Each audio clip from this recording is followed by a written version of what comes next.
Hey guys, what's going on? Welcome to the podcast. Again, another Saturday night here. Solo alone. Well, not really alone. We got Jay. Hi guys, how are you? How are you, Jay? I'm good. How are you? I'm good, man. Doing I'm good? Crushing? You might notice, get this wide shot here. Get this little T-Rex. We got a new T-Rex in the house. Yeah, we don't have a Dude, name for him so yet. big. It looks crazy on this angle. So my buddy actually made that for me. Absolutely amazing. Not sure it's going to stay there because I don't know that Lori's going to like it there, but I like it there. I would keep it there. You for can put sure. it where, you can put it right in the middle. We're going to put it somewhere. That's absolutely good. So awesome. Thank you for my buddy for doing that for me. Anyways, on to bigger and better things. We're going to obviously be answering your questions. I know we already have a couple super chats. We're going to answer those here in a minute, but throughout as I'm answering your questions, so if you have some questions, hit me up in the super chat. Yeah. But if in the meantime, I'm going to tell you some stories about, well, a story. It's a story, and it's really about not really sweating when something goes bad, number one. And number two, that sometimes things go bad for the right reasons. And while you're going through turmoil or tumultuous times, it can seem very overwhelming. But in the actuality, it might be the best thing that ever happened to you. And that goes back to my early days of breeding reptiles. And like I said, we'll kind of interlace this with answering your super chat. So this will be the through story, as they call it in the entertainment business. So basically, you guys know, Lori and I were breeding snakes when we were teenagers, and we bought our first house together when I was 20, okay? Basically what it was is prior to that, I kept my snakes in my mom's basement, and yeah, that was where all my snakes were. So we buy this house, not a big house, like 1,000 square foot house in a nice little suburb, not really that far away from here, to be honest with you. But it had a basement, so we were able to move all of the snakes into the basement, and it was great, you know. So we moved one basement, my mom's basement. Now we have an entire basement because we didn't use all of my mom's basement. We used most of my mom's basement, but now we're able to use this whole basement. So we're able to expand a little bit, stuff like that. Things were going swimmingly. We did that for about a year and a half. Well, there's a guy you guys may not know his name. He's actually got the largest collection of reptiles in the world, named Mark Bell, actually Mark and Kim Bell. And they used to come up from right up here. As a matter of fact, I lived right down the street from him, literally a mile away from him.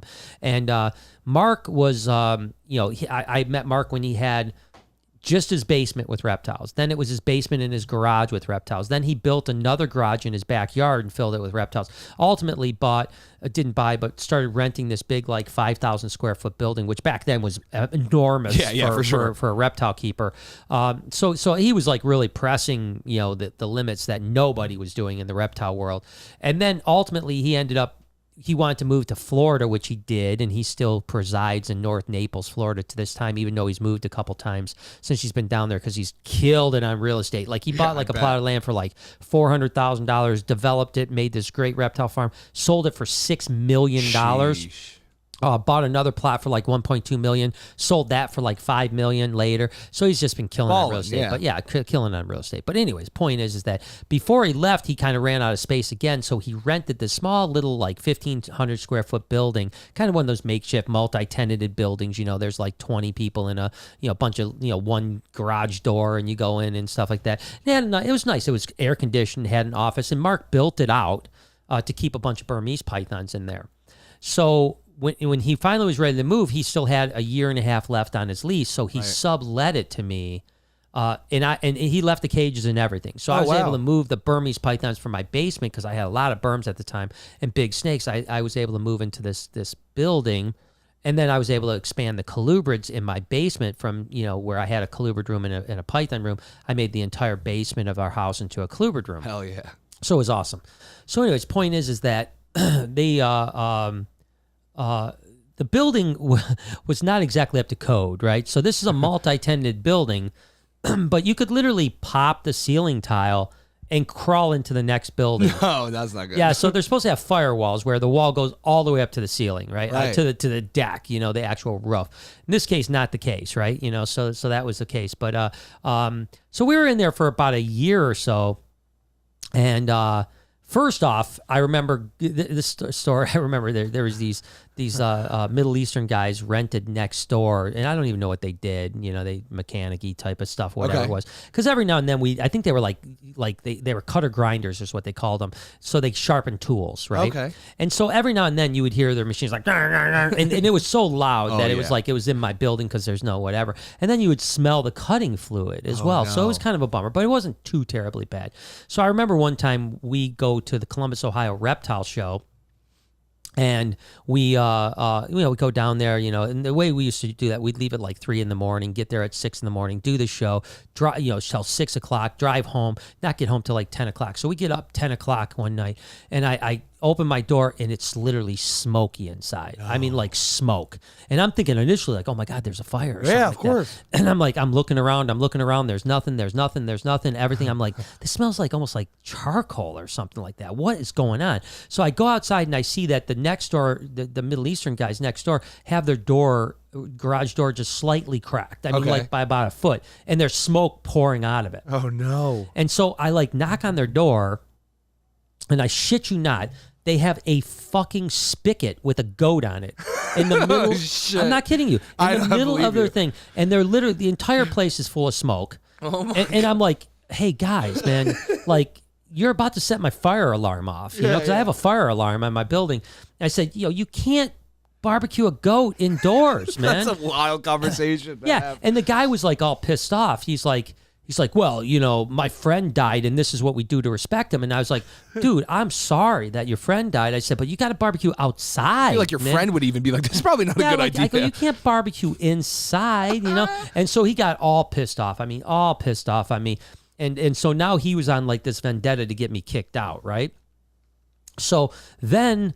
and then we're gonna let's take a super chat. Yeah, I was gonna say let's cliffhang these folks a little bit, right? Keep you guys on the hook, baby. All right, let me see if I have the first. And again, one any still. questions you guys have about anything, feel free to super chat me. We'll do it. And by the way, welcome Tiffany to the mod team. Yeah, thank you, Tiff, for helping us out because we appreciate it. We appreciate you. All right, so the first one was from Little Bogus. She says, you inspired me to take my George outside today. He loved exploring the backyard with me. Right there, of course, he's currently asleep in my lap. Yeah, that's awesome. I mean, it's great that we were talking about that this year. As the weather is getting better, we're going to definitely get the animals. I'm really excited to see like Matilda outside. I didn't even think of that. Yeah. There's so many animals that I think that we can go and spend some time outside with that we haven't.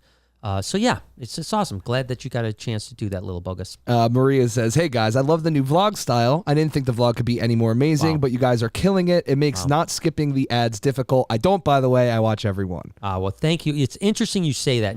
For 2 reasons. Jay and I were just talking about this before we came on the podcast, how we can continue to massage and make this new style of even like better. A much faster pace, but still tell the same story. So basically, what we really want to do is we don't want to remove anything from the vlog, right? But what we want to do is something that might have been 3 or 4 minutes, we might make it a minute and a half. Yeah, we could tell that same story quickly. It doesn't have to be like, 30 B-roll shots in a row or something. You know? And it's funny because I was just watching a video of a guy that has inspired me, not an animal guy, but a different genre guy that has inspired me to kind of take this path. And I literally just about a half hour before the podcast had a little break, and I watched a video because he posted a video today, and it was the same thing. Like I watched every ad, and he peppered the shit with ads. By the way, yeah. I mean, our 12-minute videos have like 2 ad breaks in the middle. His had like 4 ad breaks in the middle. But I did watch them all because I was like, you deserve this because you're working really hard and you're making some amazing content, and that's how I've always kind of done things when it comes to all social. Really, is that I'm really looking at people, not necessarily. As a matter of fact, very rarely do I look at people in the reptile hobby for inspiration. Really. I wouldn't say never, but I would say rarely because people in the reptile hobby seem to just always emulate the same thing over and over again. So I try to look outside the reptile hobby and look and say, hey, what can I do that's in a different world. In a different world, but apply it to what we do. So I'm glad that you enjoy the new style. I'm excited for the future, and I think that we're going to get better. You got to remember, we're only a couple weeks into this. Oh my God. Maybe about like a week and a half, 2 weeks, right? Yeah, about a week and a half, 2 weeks into the new style. Yeah. And we're getting better, and we're going to learn more tricks and trades. I think that coming up, we've added a couple other things to the vlog that I really like, some of those throwbacks and stuff like that. Yeah, callbacks, talking to me while I'm editing. And so you guys will see it. And I hope that you like it. I can tell you this much, as Jay will say, probably twice the work. Oh my God, for sure. I mean, if not way more. Yeah, so we're working a lot harder to put the vlog out now because, again, what would have been 15 minutes of content is now 7 minutes of content or 5 minutes of content. So we got to come up with 2 or 3 times the content per day, which is challenging. And then, of course, the edits are much more fast-paced and there's just more bits to it. There's more of it, Yeah, so you got to edit more and make it all more punchy. But it's so much fun to see it when it's done. Like, so I typically, like, you know, I watch the vlog when I'm done with it, but I don't usually watch it again after that because I'm like, I've literally done it for 3 hours and filmed it. So, but I usually every night now watch it with Maria because Maria will be cracking up laughing and she loves watching it and seeing it. So I think it's the right move we've been making. So I appreciate you guys noticing and I hope that you'll enjoy it and hopefully we can just push things to the next level. The Hurt Preacher says, just because this week, friends. Well, thank you, friends. Well, friend forever. Thank you, friends forever. And we're not just this week friends. We're friends forever. Yeah, we can be friends longer for this week. Yeah, for sure. Just, I promise you. Steven says, I like turtles.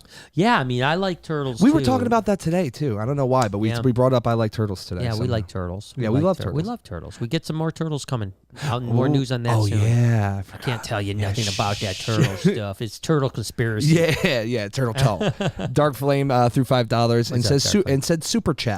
Thank you, Super Chat. And it was a real Super Chat. Yeah, and you listen, you know, ironically enough, every dollar we bring in, we really appreciate because obviously we're gearing up for a massive expansion that's going to really push.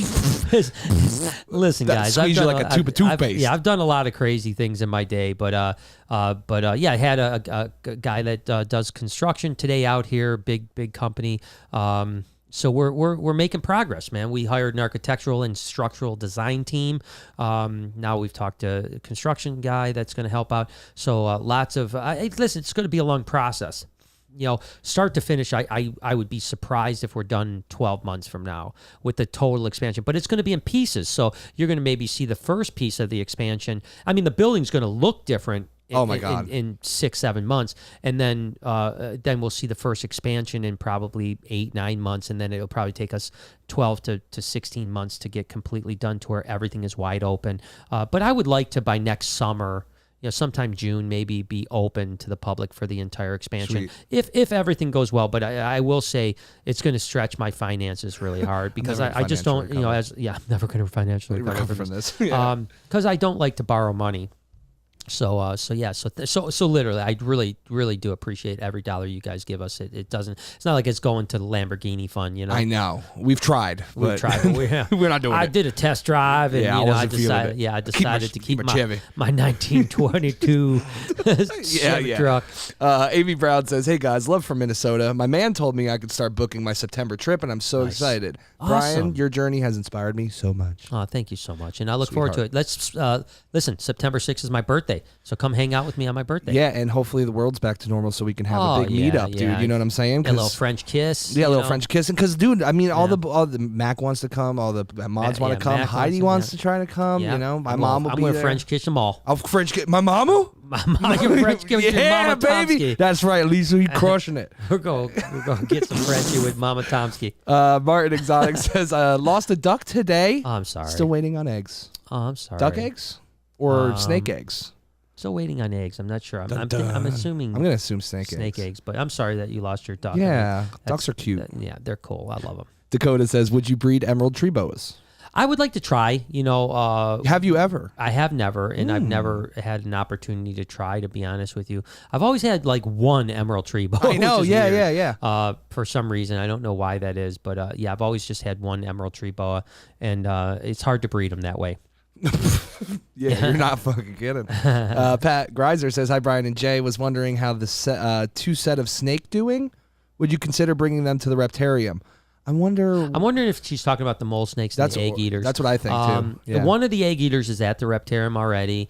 The mole snakes are doing really good. I would like to bring them over. Maybe it might not be this iteration. It might be 3.0 that they get over there. But they are really cool, and I think people would really like them. So, yes, I do have plans on bringing the moles over for sure. Simple Man says, how's Baby Kush been? Hope you're all doing well. You know, unfortunately, Baby Kush is about the same as it was. It was kind of a bummer because we've been so... I mean, this week has been... unreal, bonkers. Guys. I mean, we're always busy. This week has been... And we knew it. I mean, we looked at the calendar 2 weeks ago, ago and was like, oh my gosh, how are we going to survive that week? So there was literally, I'm not kidding you, like we can't obviously take baby Kush out when people are here. You know what I mean? That's just too dangerous.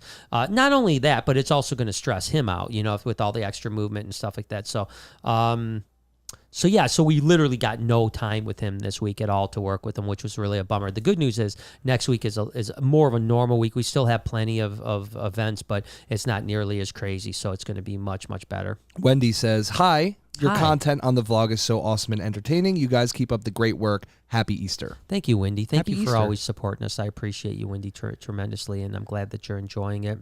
And let's keep it rolling. V-Dog says, you guys had a camera on a zip line, wondering if you're going to use more shots from it. It was quite cool. Yeah, let's crush it out maybe Monday. It's called a Wirral. A Wirral. Yeah. And yeah, we need to do some more work with it. Yeah, we just got to figure other things. I think like the time lapses were great. So maybe even like doing some stuff with like mic cleaning and stuff like that. Instead of just putting it a normal time lapse, we'll just put it on the Wirral or something too. And I think that we didn't use it with the Pocket.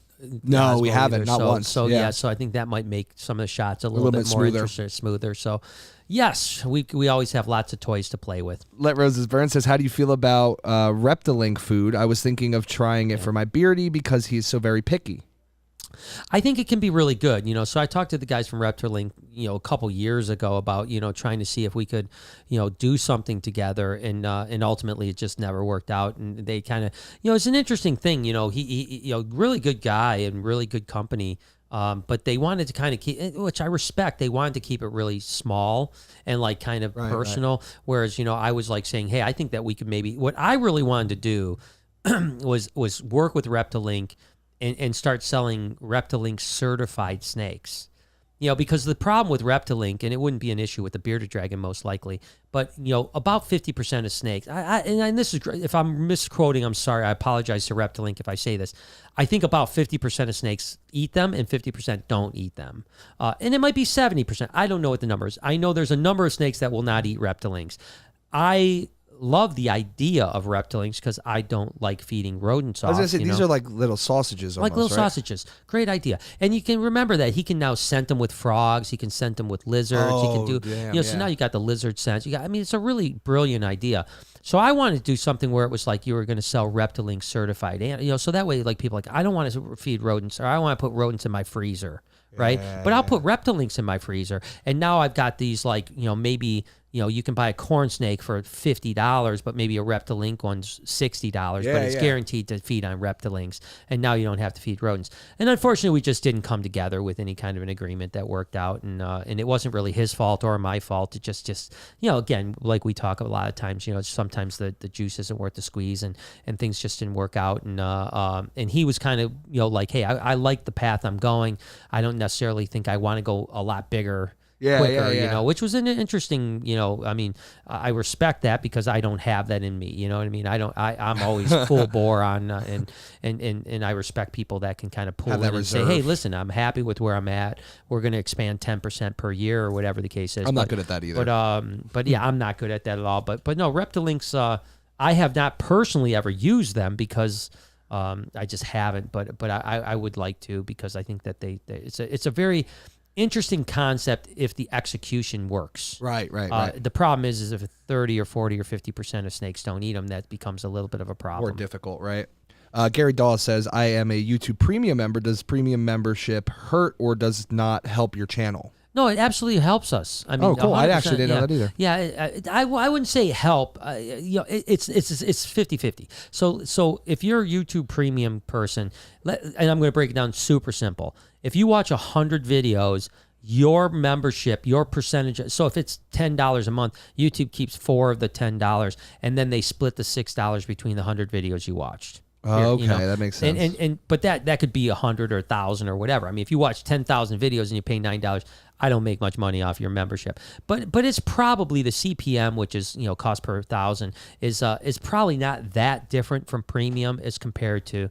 Well, that's good. At least they didn't screw you guys over. You know, and in some ways, it could be better because I would rather have someone have premium and I am getting a cut no matter what, even if it's a small cut, rather as opposed to someone not watching an ad or having an ad blocker. Because if you don't watch the ad or don't have an ad blocker, I get nothing. But if you have YouTube Premium, I do get a cut of it. Wow, interesting. Yeah. Demonic Reptile says, "What's up, guys? If Hollywood made a movie of the Reptarium, Who do you think would play you and the crew? That's a good question. See. Well, I think that it would have to be Brad Pitt for me. For sure. Yeah, I mean, without a doubt. Come duh. on. Lori, I think, who would Lori be? I don't know that many actresses and actors, so you're going to have to carry me on this one. It's a tough one. It's a tough one. I mean, Denzel Washington would have to be Jay. Yeah. Me, though. All right, me. Samuel L. Jackson might be. Dude, yes. It might be a better one. But I'll be maybe Brock Lesnar. Yeah, some Brock giant Lesnar. Human. Yeah. I would say Angelina Jolie for Lori, but that would, that with Brad Pitt, Angelina Jolie thing, that wouldn't work out so good. You think there's some bad blood or something? Yeah, there's some bad blood there. Okay. So I don't think that would work out, but. No, I don't know. I'd probably get played by Danny DeVito. No, stop. Can you imagine? Dude, that actually would be a good fucking movie, though. Imagine Danny DeVito at a reptile zoo. Yeah, he's the fucking reptile guy. Yeah, that's classic, awesome, bro. Yeah. Gary came back. Oh, he put another super chat. Same thing, though. It was the premium membership. Okay, yeah. Thank you, man. Clint, our brother. Clint, what's up, dude? Our brother. He says, hello, friends. Just sending appreciation from Northeast Indiana. Brother Clint loves you. Thank you, brother. And then puts a bunch of turtles. And today's your tomorrow's your big day, man. What? What day? It's Easter. Oh, that's true. Sorry. I was like, I mean, come on, man. It's not his big day. It's Jesus. It's J-Dog's big day. Everybody's man of the cloth. I was so confused for a second. I was like, I like this. I like the line in the movie Contact with Matthew McConaughey and Jodie Foster when he sleeps with Jodie Foster and he's a minister or whatever, pastor or whatever it is, and he said, "You can think of me as a man of the cloth." But without the cloth. Yeah, dude, that's awesome. So I guess he said he couldn't give up the punchkis. The punchkis. Yeah. The nookie. V-Dog says, wondering if you ever thought about having members. Where you pay a monthly price and get exclusive content. We're actually working on that already. Yeah, it is. It's so this is the thing, it's difficult, because yes, I want to do so many things and I want to really, really reward the people that really are devout followers of us and help us on everything. It's just how much can you possibly do? You know what I mean? Like we daily vlog, so it's a lot harder to do any extra shit. Yeah, too. And it's so hard because it's daily vlog, it's Instagram, it's TikTok, it's Facebook, Shorts. it's shorts, it's this, and there's so much. I mean, I can honestly say because I do almost all the uploading of everything, right? Obviously Jay does the editing for this. Anthony does some of the Instagram stuff. Noah helps out a little bit. But, ultimately I'm the one that's kind of pushing the button on everything.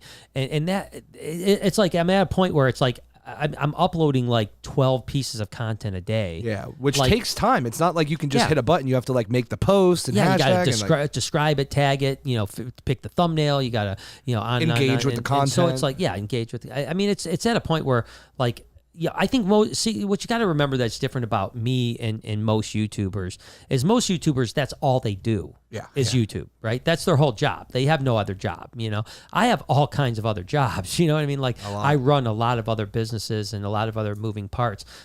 So I'm a little bit, I'll be honest with you, man, I can do a lot, I mean, I have a high tolerance for things, but my bandwidth is close to end over. And I have to do one of a couple things. I either have to bring more people on or streamline better what everyone does or something to make it more. I mean, Jay can't do more. I mean, Jay already does some extra stuff for me, with pictures and this and that, and you're always willing. But there's, you're at your bandwidth end too. You're at your end too. So but we need more Brian and Jays is what we need. It's hard. And it's not easy. Draco says, what are your thoughts on the Forex market? Much love to the whole crew.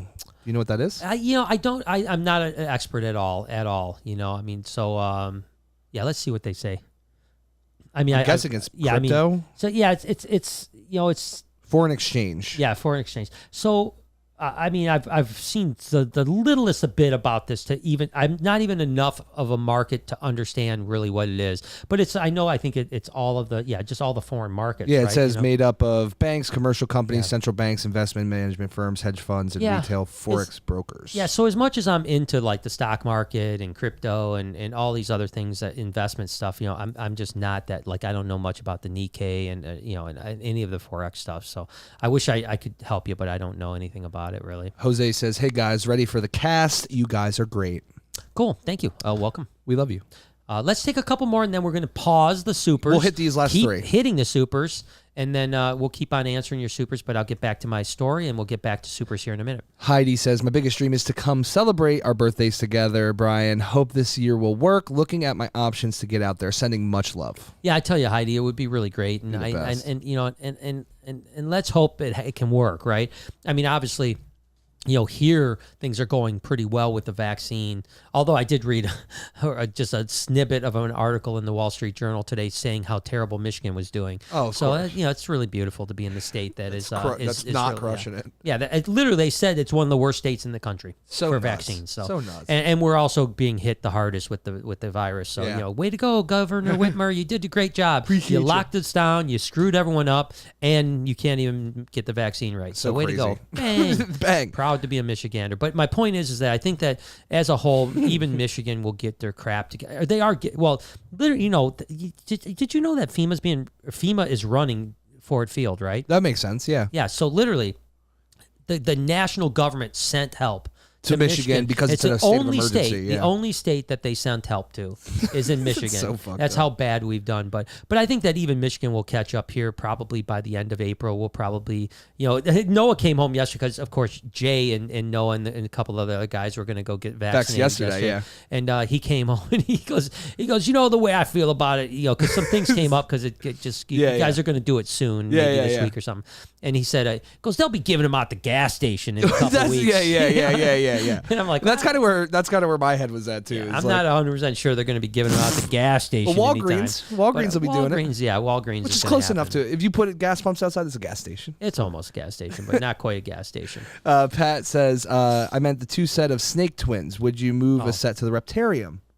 No, not really, because what you got to remember about twins is that they really look like normal animals when they get bigger. There's nothing special really about twins except when they're babies. When they're babies, they're smaller, half the size, and they're cute and all that stuff. But twins almost always become normal adults. And so yeah, there might be a story there that's kind of interesting, like, oh, look at these were twins.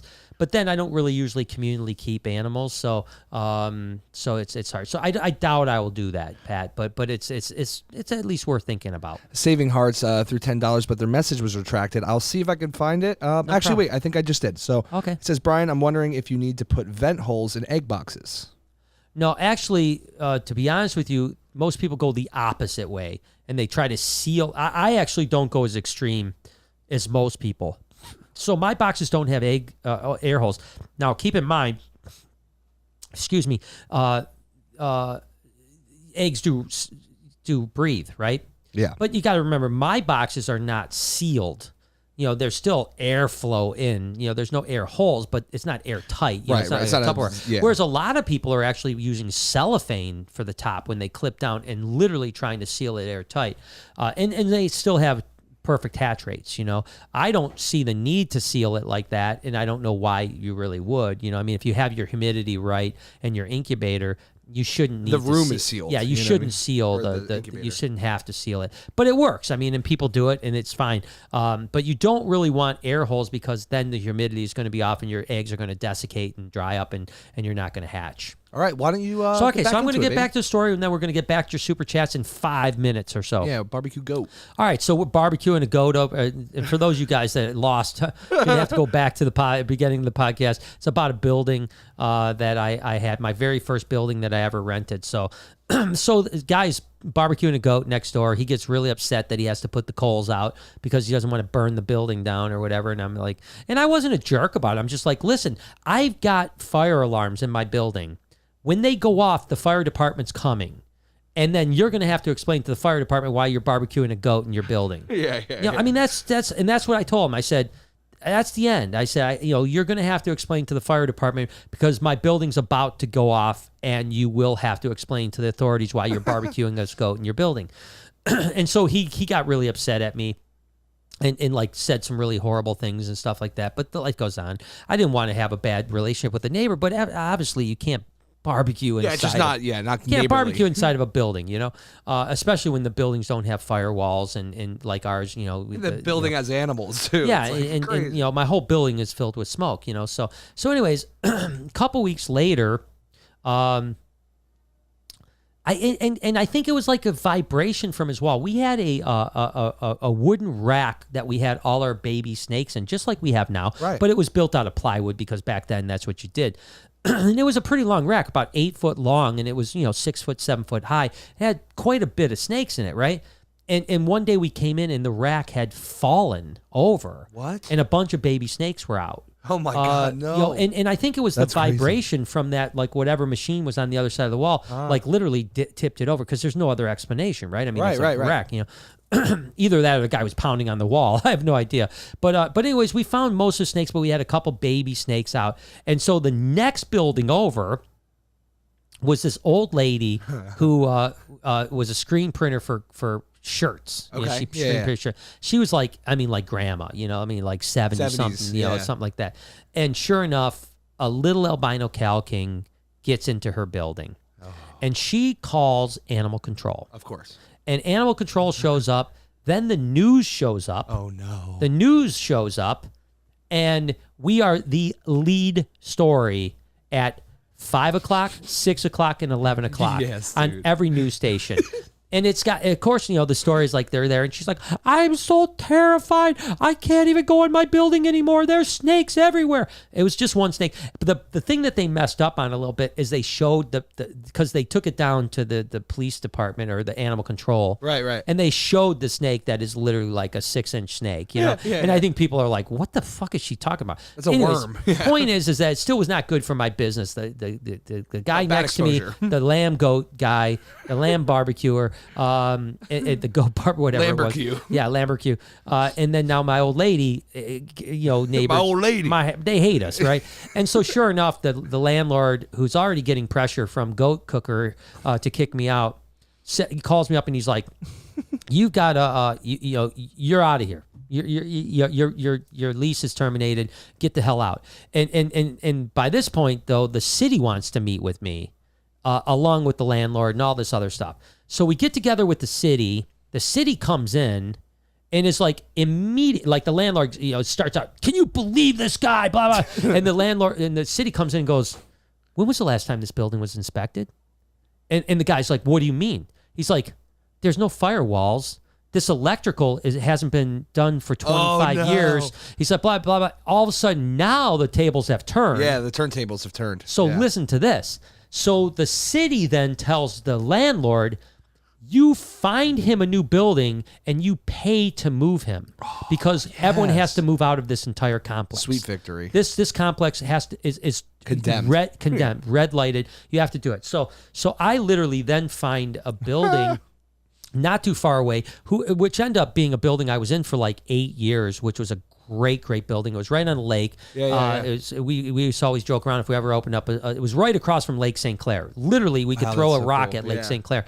I always say we should open up a store called Snakes by the Lake. But we weren't open to the public. Land of Snakes. It was a great place. And then unfortunately, it was attached to a bowling alley. Guy, the owner of the bowling alley, was a super nice guy named Al. He decided to, after 7 or 8 years, to expand his bowling alley into our building, and that's ultimately why we moved. But the thing I wanted to say to end this is that we about 3 weeks after we moved, and again, my landlord paid for the move, the whole shot, to get me into the new building, which we were super happy about. It was the best thing that could ever happen. About 3 weeks later, a windstorm hit, ripped the top of the building off the old building. Yeah. I remember you talking about that. No, this is different. This is a different one. This is a different building. Because we were in that building. So literally, the entire building's roof got ripped off of the building. The entire roof. That's so we would have insane, literally dude. been like, if we didn't get kicked out and we didn't go to the new place, 3 weeks later, we would have literally, our snakes would have been like,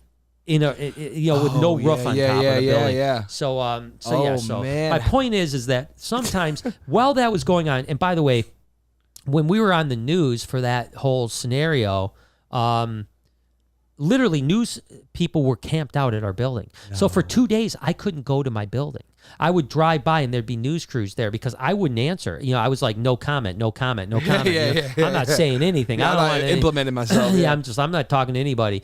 But while that was going on, I remember thinking it was the worst thing that ever happened. I mean, I was 22 years old, 21, whatever, really young. And it just seemed like my world was crumbling. And ultimately, that was the best thing that ever happened. Not only did I find a building that was way better the only neighbor I had was a bowling alley, which was a brick wall. I couldn't even hear the bowling alley. It was like it didn't exist. No lambs being barbecued. Yeah, I was right across, no lambs barbecuing.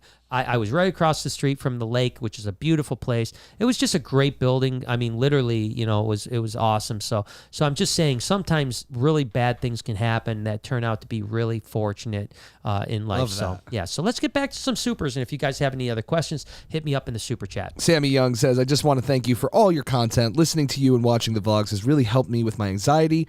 Thanks for just being you. Can't wait for egg cutting season. Well, thank you so much. Egg cutting season is literally 50-something days away. Can't wait. And I'm glad your anxiety is doing better. Mine is mostly doing better. I got my times here and there, certain days, certain times, but I'm getting there, and I think it's a process that just takes time to get through. Kim Crawford says, enjoyed our tour with you last Sunday. Can't wait to see you again. Salt was awesome. Love you all. Kim, Tracy, and Mercy. Thank you so much. ESD dog. Oh, that was their service dog. I remember you telling me about that. They were great. I had a really brilliant time with them. I was super, super happy. I always tell people, most of my Brian tours are pretty good. Some better than others. People are people, but we had a really good time together. They talked me, down a little bit because she had gotten the Moderna shot, the first shot, and she had anxiety like me, and awesome. and she did fine with it, other than the fact that she was a little stressed out. She didn't have any reactions. I ended up having slight side effects, nothing to write home about, nothing to be concerned about whatsoever. Just a little fogginess for a couple days. Lightheaded, but nothing, no sickness, no fever, no achy. I'm assuming the second shot's going to be a little bit more. I'm going to probably be a little bit. Yeah, I think there's a chance we might even skip a day of the vlog. But but we'll see what happens. But you think about how much better it's going to feel that once that passes. I think that the second shot's going to be great because now I'm still I got the first shot and I still have to know I'm doing the second shot. When I get the second shot, I know there's no shot over after that. You're done. And so I'm really I'm probably less anxious. I'm sure that as I get closer, I'll be a little bit more anxious. But really, honestly, it wasn't. The first shot for me was not bad, and I did have some side effects. Some people have no side effects. But I'm looking forward to getting past the second one and past probably. I know that worst case, I'm going to have a day and a half of feeling poopy, and we've all had sicknesses in the past. I was going to say, you built literally half the Reptarium enclosures with one of the worst colds I've seen somebody have. So yeah, exactly. Might have been COVID. I literally think it was because I mean either that or a really bad flu or something. Yeah, really bad. Yeah. Our boy Jason from Morph Mixology. Jason, what's up, brother? He said, "I'm sending you jerky soon." He didn't say that. I'm just kidding. Shit, I was so excited. He says, "Hey y'all, got eggs from the first clutch finally at day 42. Wow. Although I wasn't there to pull them, so fingers crossed they were set up right. Who pulled the clutch, man? Oh, the woman did it. The woman did it. Him up, man. She probably like, okay, so the blood dot's supposed to be on the bottom, right? Yeah. Shake. You want me to shake the eggs? Make sure there's something in here. Yeah, it's like a chicken. They got to roll them every 12 hours, right? Yeah. No, good congratulations. Luck, in 42 days, that's what I'm telling people. Don't stress out. We were looking for ours, and it came on like day 33 or something like that. But it felt like forever. I think because we were like, I think we started early. Yeah, I think we were like, oh, this girl's gonna lay soon, and we were like a week before it was even time. Yeah, because just like you can have at 42 days, you could have it at 30 or at 26 days. Right. So it could be 4 or 5 days early. It could be 10, 12 days late. So we really thought, just by the way the female was positioning herself, that she was going to probably lay, but she didn't. But she ended up laying, and so we both got eggs. So congratulations, Jason. Scott says, glad to see you're doing good, Brian, with the anxiety. I also deal with it myself, especially being a trucker on the road. Wow. But wanted to ask, you still going with the lorry project? I want one so bad. Yeah, so good for you. Being a trucker, period, would be difficult. It's a job that, I mean, gosh, it's wild. Yeah, kudos to you. So kudos for you for being safe. Be nice to us four-wheelers out there, please, because some of the truckers aren't as... We're scared, man. We're scared of your big old trucks. Your big old truck will kill me. But we're still working a lot with the Lori project. It looks like we should have some pretty decent production this year with some things, should produce some stuff. Next year is going to be the really big year because we had a pretty decent year producing some really interesting Lori projects last year. Stuff, though, and right? yeah. And so this year we'll have some Lori stuff that'll be neat and some super Loris. And the super Lori Leopard producer is the Lori Leopard that spread. She's almost gravid. She'll be gravid within the ovulating in the next week or so. So it looks like we have a chance to get that clutch again.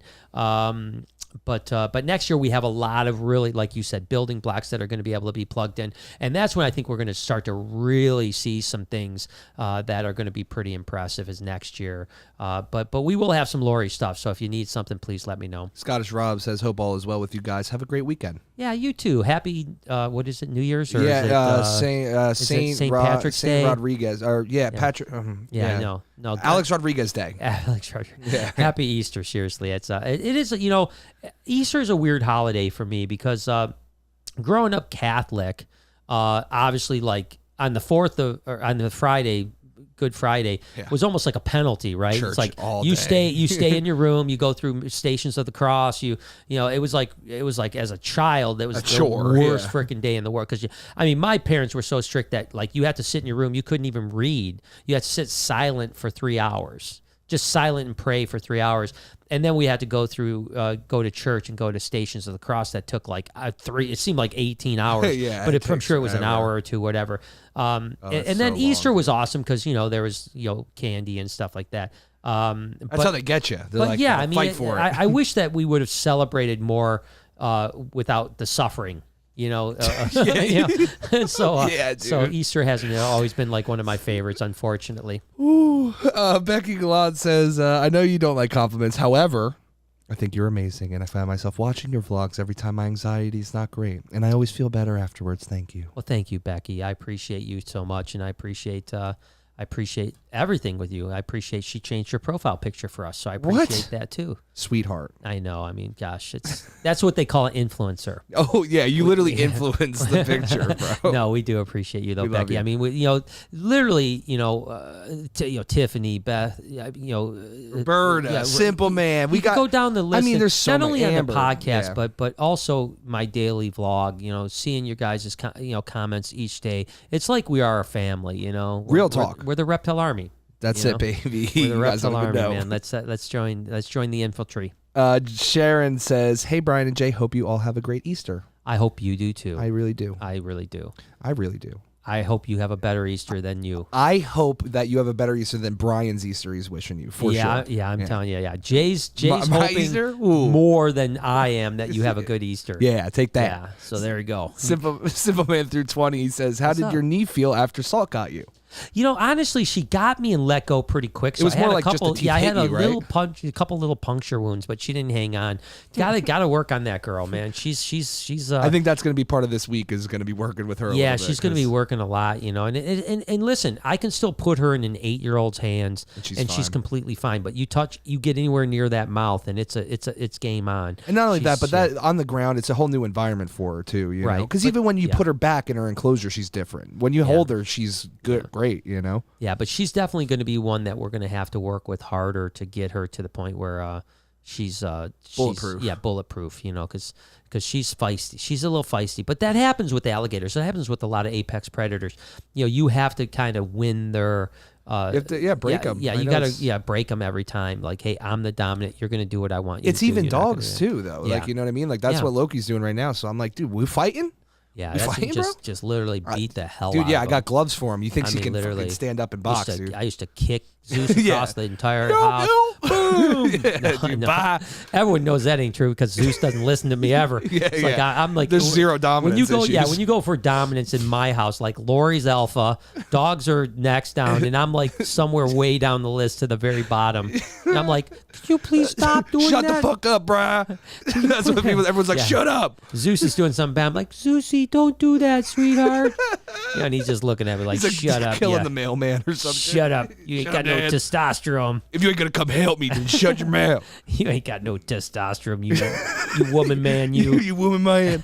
Roberta says, hey guys, and a heart, and she says, currently waiting for my ball to eat. Got a live mouse sleeping in the corner. Oh man, I used to laugh so hard when my snake and mouse became friends when I had to feed live. Yeah, just be careful, obviously. Because, obviously. You don't want to leave them in there too long because the mouse becomes friends with the snake, and then the mouse becomes friends with eating the snake. Yes, so for sure. Be careful with that. So if it doesn't eat, relatively soon, take it out. Try again in a week. Abigail says hello from the Canadian Armed Forces. You're like a Mountie?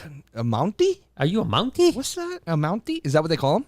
Well, that's. I think their police are called Mounties because they're like on a horse. Maybe? Yeah, because they're mounted. Mounted horses. She's in the Armed Forces, Brian. I know, and her name is Abigail. Abigail is one of my favorite albums. Is it really from Merciful Fate?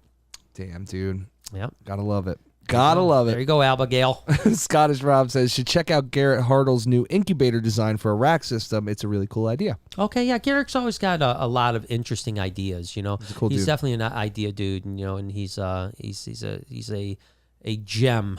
Yeah, I like Garrett. He's a good guy. He's good people. He's good people, man. Drinks a little too much, and he's got that droopy mouth thing going on. But other than that, he's good company. The Bell's palsy. I like the guy, No, I hope he's better right now.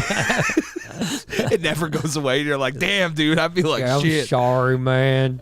Stephanie Brousseau. We had so much fun with him when he was here. I love him, though, man. He really is a nice dude. I miss him a lot, man. I hope he comes back. Stephanie Brousseau. Stephanie Brousseau. She says, hey, Brian, how do I get a snake like Night Fury?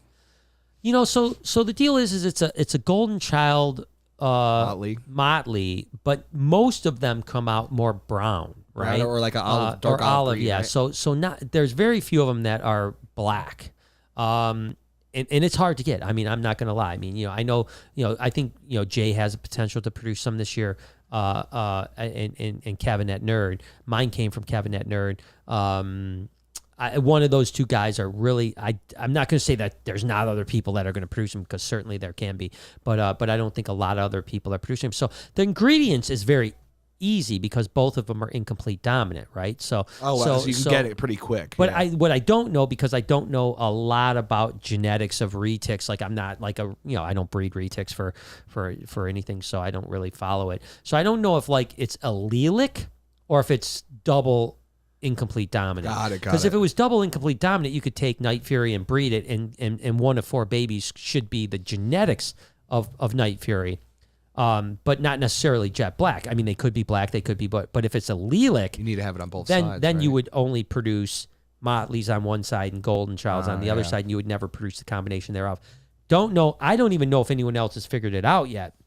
Not only do I not know the answer, but I don't even know if Kevin or I think I saw Jay had a clutch from a black retic that I'm assuming is a Motley Golden Child. Got it. Again, it may not be a Motley Golden Child. I don't know. I don't follow as closely as what I used to. So, but that's the only way to get them. Paul Rankin says, thank you for everything and the daily inspiration. Thank you. I appreciate you, Paul. Luna says, you talk about expanding upwards, and I like the idea, but I was wondering if you would expand outward. So there's really nowhere to go outward. Pretty close to the main road. I mean, don't get me wrong. We could potentially go and take over the parking lot. But I don't. Number one, I don't know if that's.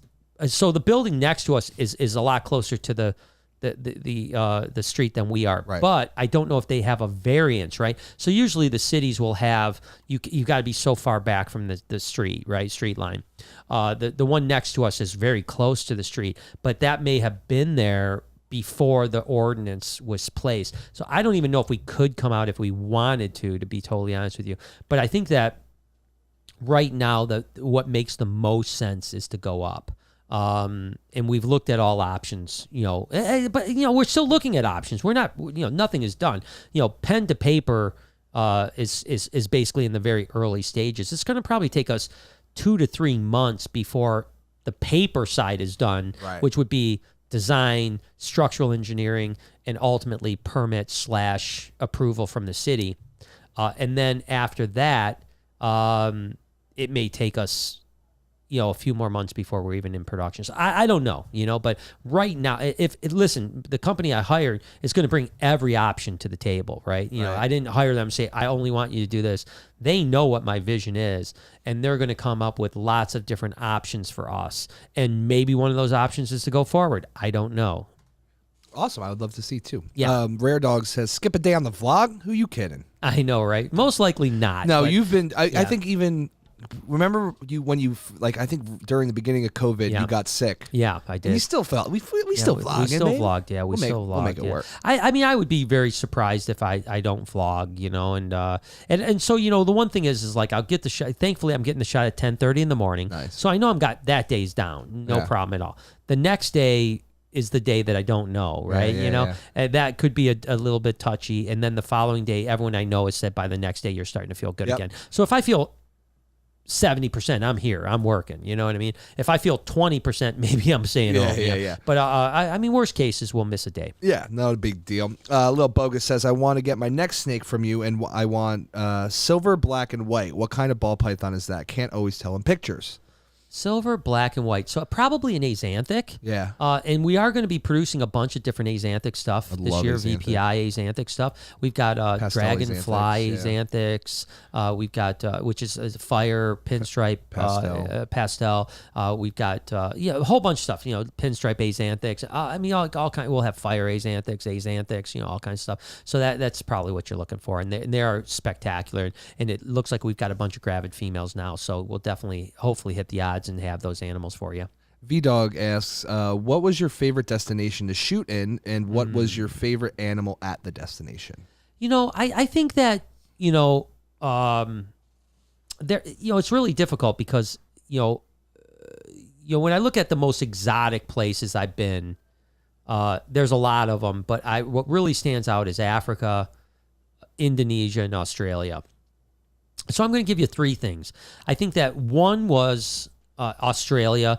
Probably, I loved Alice Springs. I loved being at Alice Springs, but I didn't necessarily like the filming at Alice Springs as much.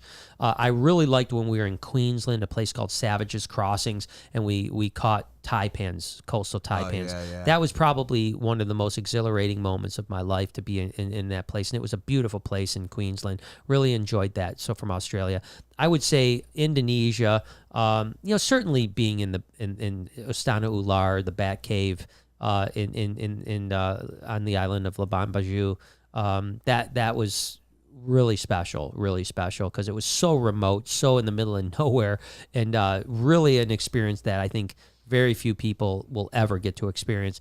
And then I think, Africa, there were so many great places that I've been in Africa, but I really did enjoy the time that we spent in a place called Jakudu. Yeah.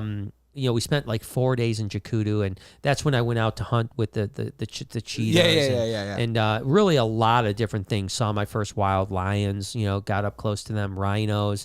Almost got killed by rhinos when I was there. It was a packed thing. But there's so many places in Africa that are amazing. But I think those are my top 3. Perfect. Let Roses Burn says, I'm guessing this is Johnson & Johnson. She says getting the Janssen vaccine. Yeah, Janssen, yeah. Mm-hmm. Is Janssen another one? So Janssen is the company that owns Johnson & Johnson. Oh, didn't know that. Yeah, I've heard of Janssen before. Yeah, it's actually Jensen, but yeah. Says she's getting the Janssen vaccine on Tuesday and really hoping I won't have side effects. It's only one shot, but higher potency. Yeah, and good and bad news is the good news is that, if you do have side effects, it's just once. The bad news is it's a little bit more potent. So, it's like works either way. But I will say this, let roses burn.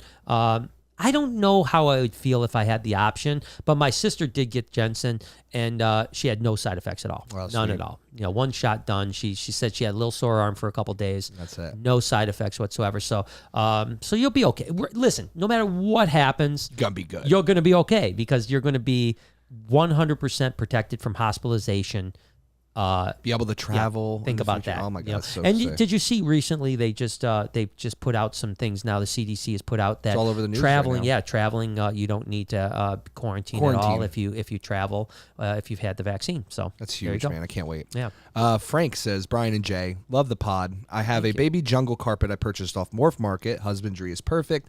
3.5 weeks in, snake strikes but won't eat. I'm getting worried. Any suggestions?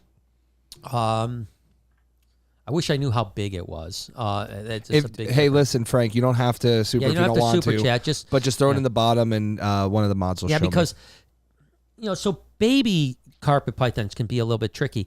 I've noticed that a live fuzzy, which almost looks big, so they don't like things that like roll around like pinkies.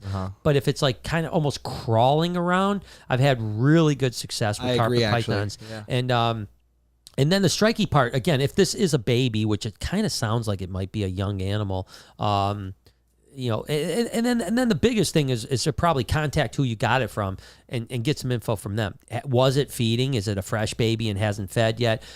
If it was feeding, what did they do? What did they keep it in? So on like that. And that doesn't mean it's going to just be snap and it's good to go. But at least you'll have more information than I can give you when I don't know anything about the history of the animal. But I will say that I've had a lot of success with live fuzzies, and I've had a lot, and they will always calm down. The babies have big attitudes. They always calm down when they get bigger and they become sweethearts. Shane Lee says, hey, just wondering, are you taking applications for a new son? I'm 23, but I'd be your favorite kid. Yeah, I mean, I could use it because my children are terrible and I hate them. No, fuck 'em. No, my daughter. I wish they would go away. Yeah, no, honestly. No. I just brought on a new son. Yeah, so that's I've met my quota for the year. But hit me up next year. But next year we're going to be adding another one. We'd like to do every 9 months. Every 9 months we'll get a new son. Yeah, no, but no. Hey, you sound like a wonderful person, and I would love to have you as a son. Jason says, hey Brian, me and my daughter love watching you all week. Chloe's birthday is next weekend. Could you give her a little shout out? Thanks, and keep doing you, brother. Chloe, happy early birthday to you. I hope that you have an absolutely amazing birthday. Stay wild. Stay wild. Ooh. Be brave. Stay wild. Stay wild. Oh my gosh. It's been a minute. It's been a minute since I heard that. We used to talk about that all the time. We used to say that all the time. Let me see who we got here. But no, Chloe, have a great birthday. Yes, please. Jessica says, my daughter, 19 months, loves your vlogs and you. She's always wanting to grab all the snakes. When would be a good idea to get a reptile for her, and which one? Listen, I think that, with proper parenting, a kid even at 2 years can have a as long as you're not letting the snake or her rip the snake's head off. Yeah, not only, I mean, I have more concern about the snake's health than I would your kid's health. I agree. But there is always a risk, because kids are a little bit more rough. She grabs it, maybe the snake bites, So keep that in mind. But if you had something really chill like a ball python, obviously you wouldn't want to like grab I just got this ball python. Here's your kid. Spend some time, spend a month to really get to know the animal, habituate it, socialize it, and then very slowly introduce it to your child. Absolutely. We've had 3-year-olds at the Reptarium that handles snakes better than almost anyone I know. I agree. So I don't think there's an age barrier. I was out catching snakes when I was 2 and 3 years old. Out in the backyard. So so I don't think there's an age that but be a smart parent, right? Don't let an 18-foot snake and don't get a king cobra. Don't do that. I'd say the best snake for your kid Gaboon viper. is a gaboon viper. For sure. They're ticklish. Kathleen says, tried to schedule a Brian tour for April 19th, but the office never called me back. Will you be around? Give Ivy a kiss for me. April 19th.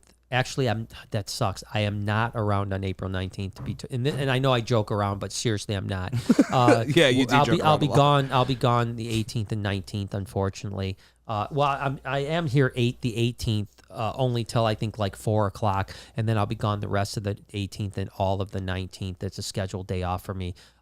We've got something out of town that we have to take care of. So I'm sorry. If you can work around that, maybe a couple days earlier or, the 21st, 22nd, something like that, it'd be fantastic. But I'm sorry. I won't be here on the 19th. I'm seriously sorry. He really is. You have no idea how sorry he is right now. Yeah, I would love to be. I hate to turn down anyone that if you're in town for something else and you're like, hey, I'm in town anyways, I'd like to do a tour. I hate that when I can't do it. So I apologize. Firm says, hey, Brian and Jay, hope all is well. Much love from your friend in Pittsburgh. We'll be up soon for a Brian tour. Awesome. I can't wait to see you, man. It's always good to see you. So thank you so much. Scott says, I promise I'm nice to your, I'm nice to you four-wheeler drivers out there. Okay, cool. About the lorry project, I'd like either a super or just a single Gene lorry if possible. Yeah, I think I'll have both, and that's, I always joke around when they call us four-wheelers. When I first, so let me tell you a quick story. I drove out to Arizona when I was like 18 years old, just before I met Lori, actually. The summer I met Lori. I remember you telling us about it. And we drove out there. Long story. I'm not going to tell you the story about the piece of shit truck. And all that that's a good story. But we did have a CB in the thing, and I remember it was the first time that I had ever gotten wind of the fact that, like, when the truckers were calling us four-wheelers, I kept on thinking like the off quad. That's that's why I'm like, what is he talking about? But no, the truckers call cars four-wheelers. Makes sense. And it does make sense. But when you hear it on the on the CB for the first time, you're thinking like, squats? Who's got a four-wheeler out here? Someone's got a Razor out here. Ripping on a Polaris. That's awesome, man. But yeah, so yeah, it's awesome. Little Bogus says, if you had to choose snakes or lizards. This is hard, man. It is hard. I still think I'm a snake guy. I think that I have probably closer relationships to lizards, like Elvis, Bella, Diddy, Dixie, hopefully Little Kush and Beetlejuice. I think those relationships are different relationships because there's much more interacting, right? And they seem to show affection or at least tolerance or whatever you want to call it, and training. Intrigue, but I'm still a snake guy. I've definitely leaned a lot more towards lizards in the last 3 years in particular. But still, snakes will always have my heart. I was going to say similarly, I probably, like 3 years ago, if you asked me, I would have said snakes hands down. And I think now I'm like 51% lizards, dude. It is weird. I'm telling you, man. They're insane, dude. Yeah, it is amazing when you see the interaction with the Elvises and the even Beetlejuice, Baby Kush, all of them. It's even the little ones, like even the Aki or the little bearded dragon Betty White, Bones, Bones Betty White, whatever it is, Bones Betty White. But yeah, so. I agree with you 100%. It's a hard one, but right in the middle. It is hard. Stephanie says, good evening. Just sending some love. Stephanie, good evening to you. Good evening. How are you tonight, Stephanie? Hope great. I hope you're amazing. Melissa, what's up, girl? Melissa says, Cusco's vid today was him framing the Batcave map. That's cool. I got to see that because that is, literally the infamous piece of loose leaf paper that we traveled across, 2.5 hour plane ride, prop plane ride, a treacherous 43 kilometer climb up into the mountains, and then an hour plus walk into the woods or the jungles of Indonesia with literally loose leaf paper telling us where to go. And but we the stars aligned and things worked out, and we thought we were gonna die, but we made it through it, and still will be probably till the day I die will be top 5. That's certainly. I agree. Adventures, not moments in my life, but adventures in my life. I will never forget that, and we had a lot of great time in Indonesia, but that moment was pretty special, and it's cool to have shared it with Brian, and me and him are the only two people that can tell that story of how it went, so it's cool. This is a good name, Scales from the Crypt. That is a really good name, actually. Right. I hope you have a business, and I hope you use that because that is dope, man. And he says, Brian, finally got my shirts going. Make sure you check out your IG messages so I can get them to you personally. You need that shirt, too, man. Shit. If you have a Scales from the Crypt shirt, I'm in, man. Yeah, that's dope as hell, man. So can you please message Jay at That's Jay me, Tomsky, guys. At Jay Tomsky because if you message me, I'm not going to see it. I get hundreds and hundreds of messages a day that I just can't keep up on, and it's no disrespect, but I can't. So please send it to him, and I will. Get it to him. That'd be beautiful. Sixpence says, "Would you like a new daughter? I am 52. Yo, Canuck." What that mouth do? Or a year-old Canuck. What that mouth do? What that mouth do? So fuck. That's good, just bro. Messed up. Yeah, man. I know, dude. Messed up. You're hanging out with your son too much, dude. I know. That's something that's been on choices, man. Yeah, Next thing you know, I'm going to be spitting the game and doing some rapping for Listen, $25, you get a freestyle. Oh yeah, baby. We're doing it. My freestyle wouldn't be that good. I'm sorry. You guys rip, man. You and Noah rip, man, but me We're so me. stupid. Maria had to witness it yesterday because she had to drop my license off, and she's like, "What are you guys doing down here?" Because you just see me bumping over here. It's just funny, man. I love it. Oh yeah, I'm too white. Yeah, same. Marcel says, had a surprise Iranjaya clutch of 18 good eggs, also showing support. Much respect to all. That's awesome. Well, congratulations. I mean, that's really amazing. And I love Iranjaya carpets. They're really, really cool. So, really beautiful babies, probably more under, everyone wants to go for Australian stuff, but the truth is the Iranjayas are really gorgeous, and they don't get as big either. So they're kind of a really good carpet python to get into. And like I said, really gorgeous. So congratulations, seriously. Shane threw $5. He says, let's call the beardy Betty Bones. Betty Bones. It kind of defeats the purpose, though. You know what I mean? Because if it's like Betty Bones, you don't really know if it's Betty White. Yeah. And if it's Bones, you don't think. I don't. I mean, I appreciate the sentiment there, but I think you have to either go one or the other.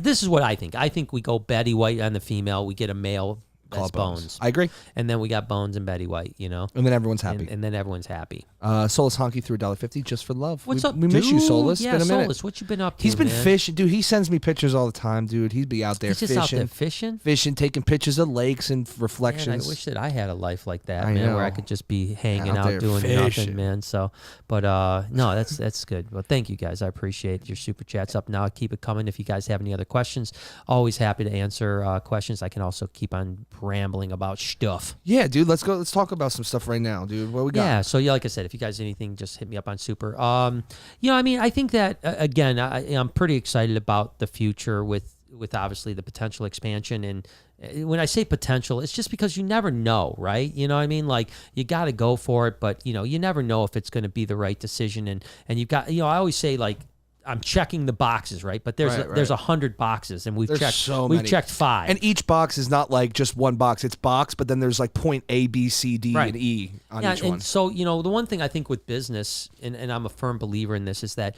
the more information you have and the less emotion you can take out of those decisions. Now, I don't mean that most of my business decisions have some emotion attached to it, but I try to take as much of the like kind of spur of the moment, like, let's do it. I try to take that out as much as I can. Right. Emotion. And Jay, brought up a great thing to me the other day. Jay and I were talking down in this podcast room, actually.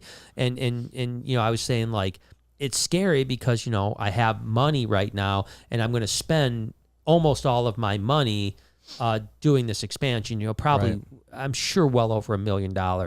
And of course, like I keep saying, I don't like to take debt. I don't like to take partners. I don't, so I'm going to spend this money and I've been kind of keeping this money so that, like, when, we talked about, stocks a little bit earlier, I believe, and I think most professionals believe, that we have a pretty major correction coming in the stock market. And really probably the housing market. The housing market's getting really weird right now because there's no inventory of new houses, single home houses. There's less houses being put on the market, and there's less building being done.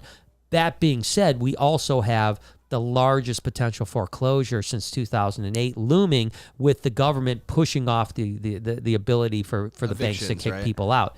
So eventually this kind of weird storm of, like, no houses, no building because building prices are up so high. All these people are going to be looking for houses because they're going to get kicked out, but they can't buy a house because they're going to foreclose and they're going to not have credit to buy a. This is very analogous to what happened in 2008 with the jumbo loans. It's getting ugly. It's getting, but on the flip side, you also have, like, is there going to be a post-pandemic boom that no one really knows what's going to happen? Because will there be this, like, all of a sudden, like, people are able to go back to work? Yeah, able to go back to work, go out to restaurants and this and that. And do we have so no one really knows what's going to happen, right? A lot of people are saying, hey, right now the stock market's way overinflated. Your price to earning ratios are out of control.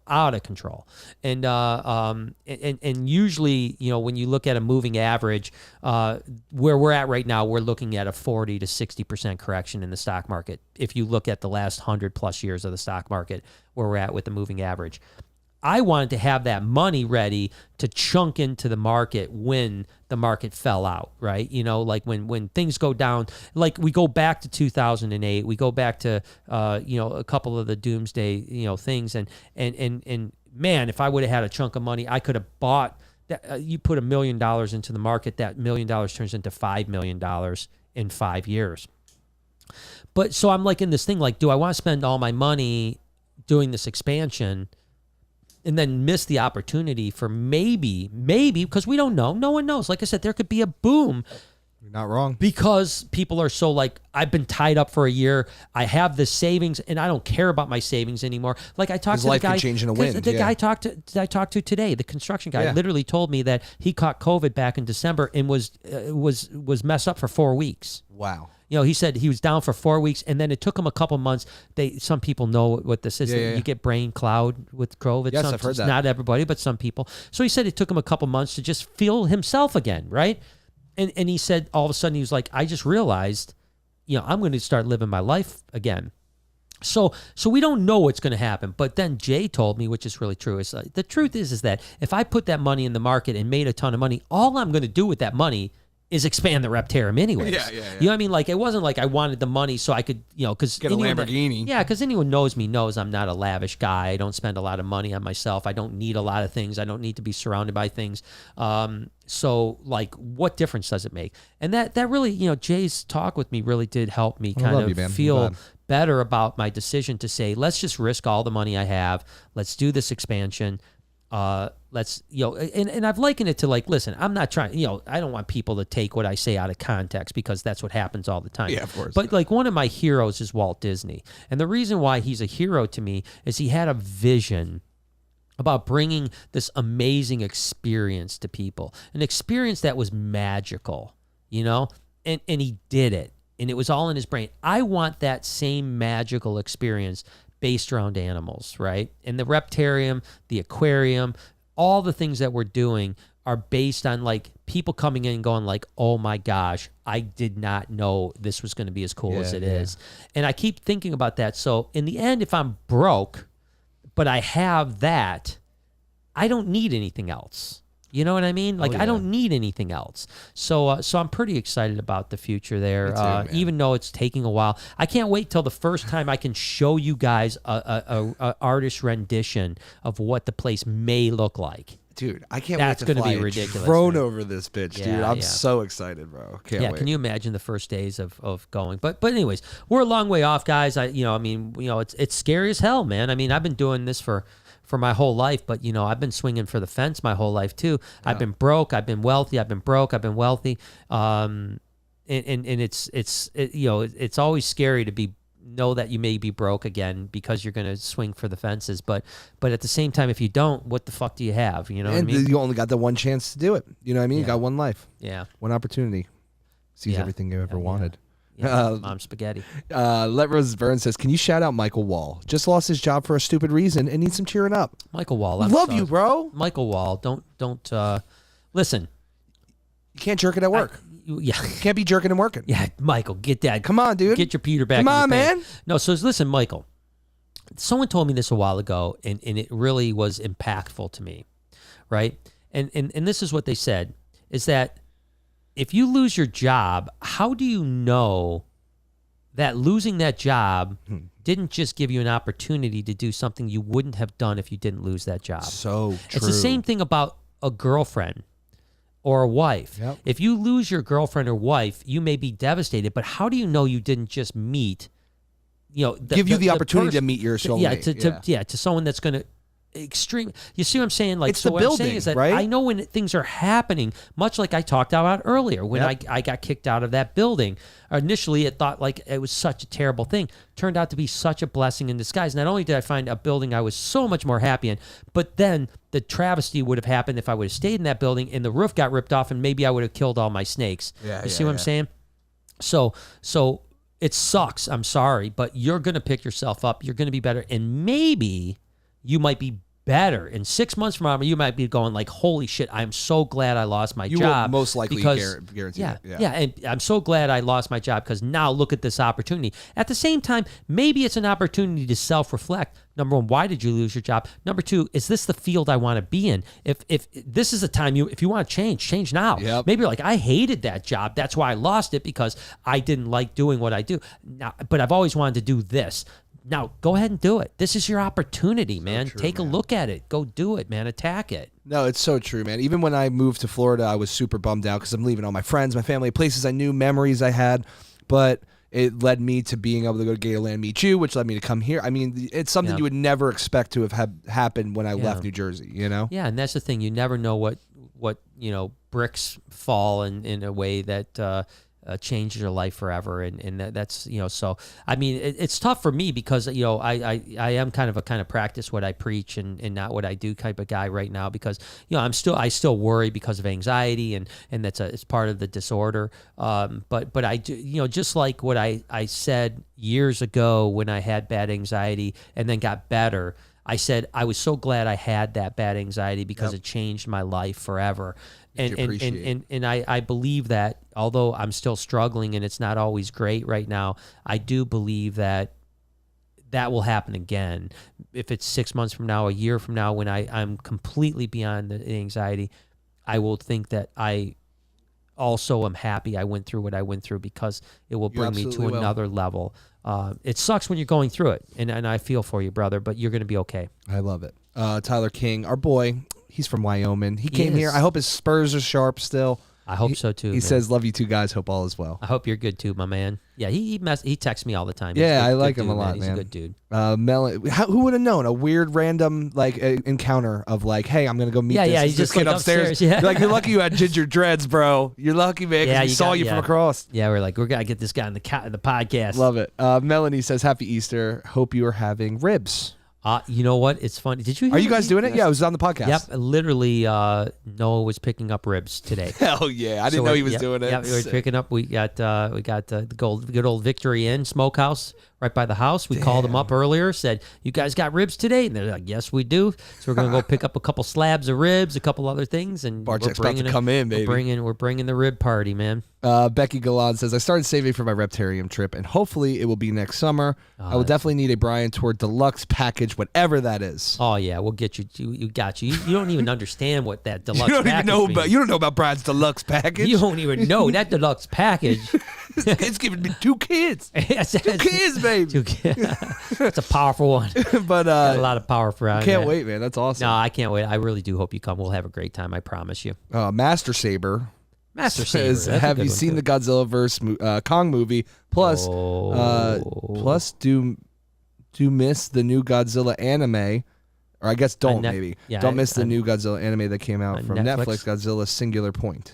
I have not seen either. No, I want to see the Godzilla movie versus Kong very badly. Heard nothing but great things about it. I mean, every single person I've talked to has been like, "Oh my god, it's such a great movie." And that's ever impossible. Yeah, it's so hard to see that, So I'm just trying to find the day that it works. Again, it's hard for me to find a couple hours. And this week's been nuts, and this week's been nuts, and then this. Hopefully, hopefully maybe Tuesday or Thursday of next week. Yeah. I think I might have an evening that I can get home early enough to watch a movie. Adam Burke says, "Love the videos. I'm thinking of getting a snake. I've never owned one before. What would you recommend?" I really think ball python's a great way to start. Favorite. A good captive ball python is the way to go. Chill and slow. I think they're just easy to go.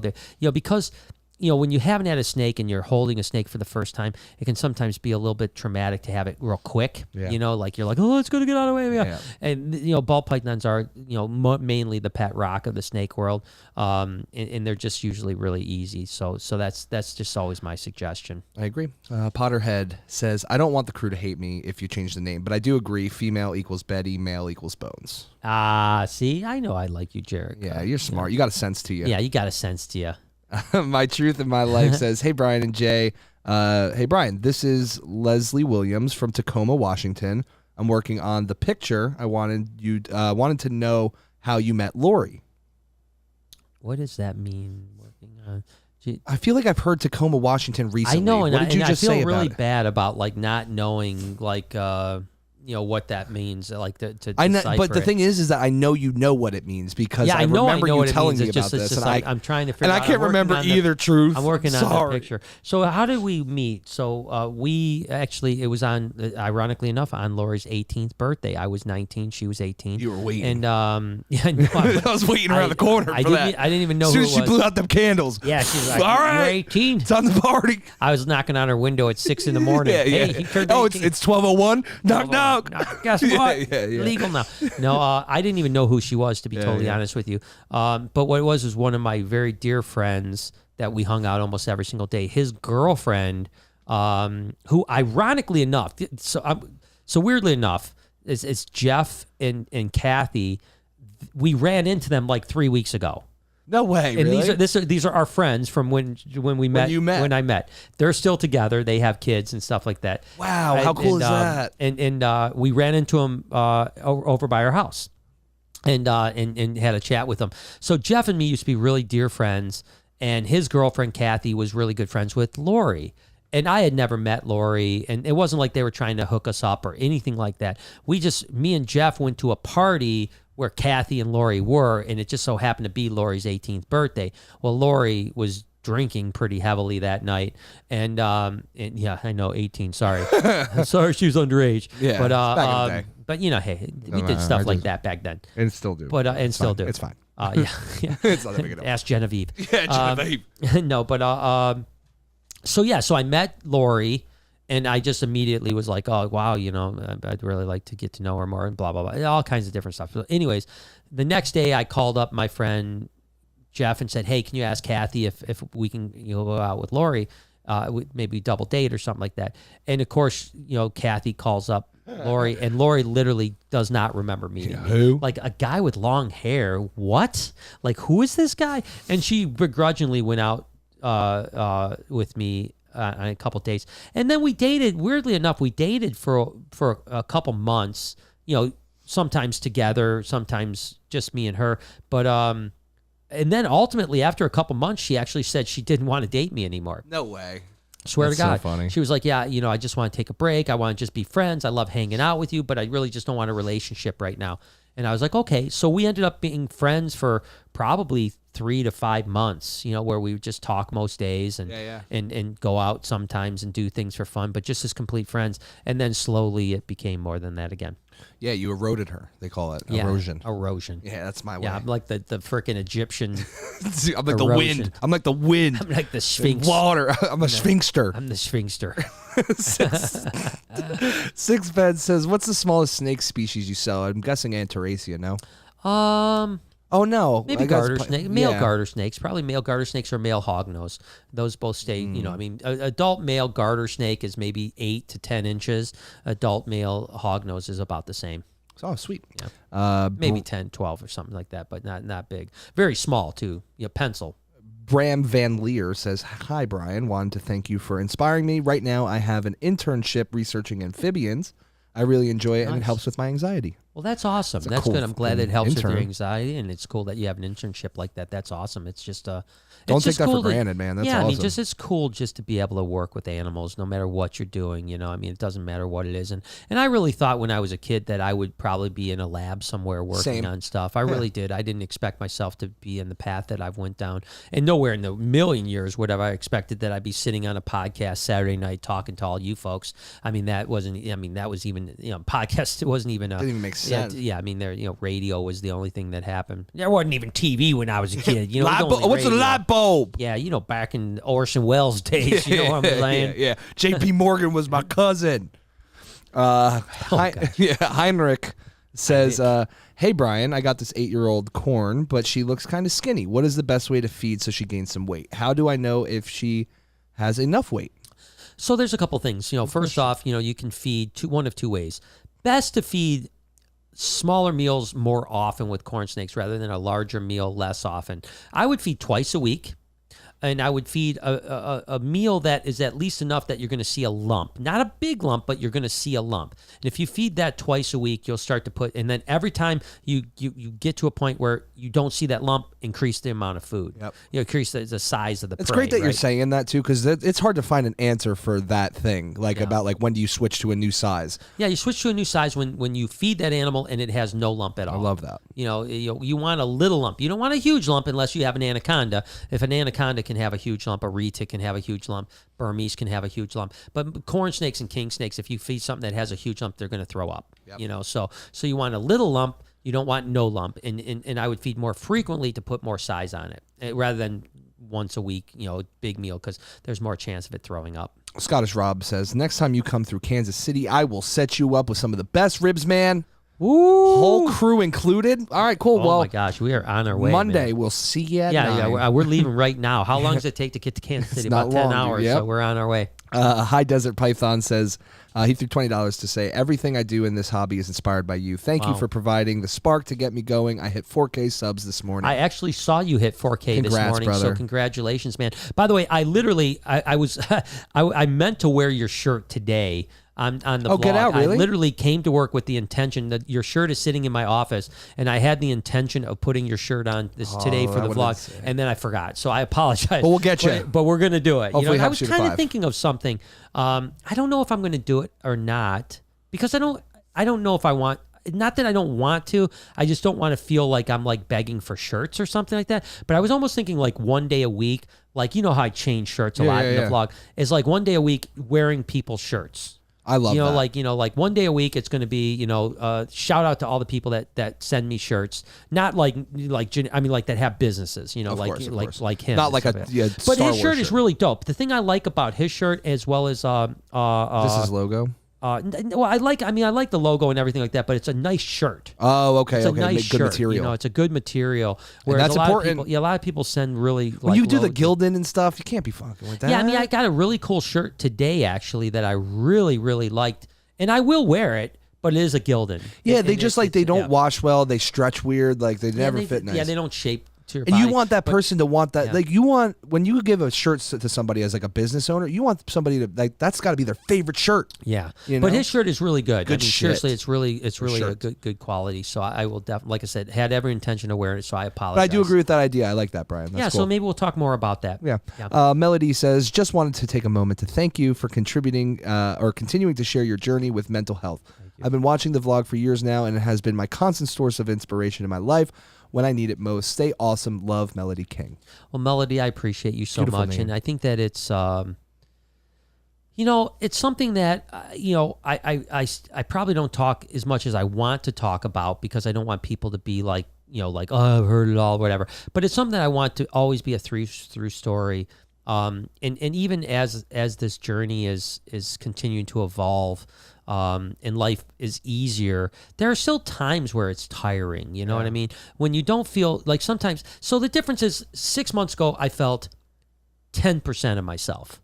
Now I almost always feel 85 to 95% of myself, but I rarely feel 100% myself. I'm always 5 to 15% off. And that can be tiring. It can be tiring to not just feel like wake up and go, oh, I feel so great today. Let's go hit this. It's always just that little bit of struggle. And I really do believe wholeheartedly that 15% will become 10%, will become 5%, will become. And listen, nobody feels 100% all the time. But I'd like to feel 100% at least some of the time. And then the worst day is 95% or something like that. And so it's and I want to inspire people to work hard. Listen, every day I work on my mental health. It's true. I wake up and meditate every single day. Every afternoon I try to take at least a little break to meditate. And before I go to bed, I meditate. I always do it. I know everyone can't do this, but I do a sauna every single day because that helps my mental health. Well, you can take a nice warm steamy shower. Yeah, exactly. Similar. Whatever it takes to I read books about it. I do everything. I go to therapy twice a week. Yeah. It's you got to work hard at it because you can't expect things to get better if you continue just doing the same thing. You've got to do something to make it better. And again, the analogy I've used a million times is that, when people want to get in shape, they go to the gym and they eat better. When people have bad mental health, they oftentimes just hope it gets better. You go to the mental gym. Go to your mental gym every day, and the more you go to that mental gym, the stronger your brain is going to become. And keep in mind, all mental health is 100% in our head, right? Yeah. Now, it can be chemical based too, but you can change those chemicals with the way you think. It's not easy. It's actually, listen, it's harder to go through cognitive behavioral therapy than it is to take a pill. Oh, duh. And but one's a Band-Aid and one's healing. One's a Band-Aid and one's healing. And once you get to the point where you can change those neuro pathways, they change for long periods of time. And the last time I went through this, I was better than I'd ever been for 10 or 12 years of my life. I mean, like I could fucking do anything. And I know I'll get back there again. Some days it doesn't feel like I'll get back there. It really doesn't. I'm not going to lie to you. There are days that it feels like I'll never get back there, but I know I will. And exactly. Because that's just that same anxiety brain telling you that. Like, right, what if it never gets better? What if it doesn't? It's like, what if? You got to shut that shit up, you know? And then that's just, through again, when I have those things, I literally, try to stop. I stop myself. I envision. I literally, when I start having really bad thoughts or scary thoughts, I'll envision a stop sign. Yeah. And I'd be like, stop. So and I envision that, and then I go, don't be stupid.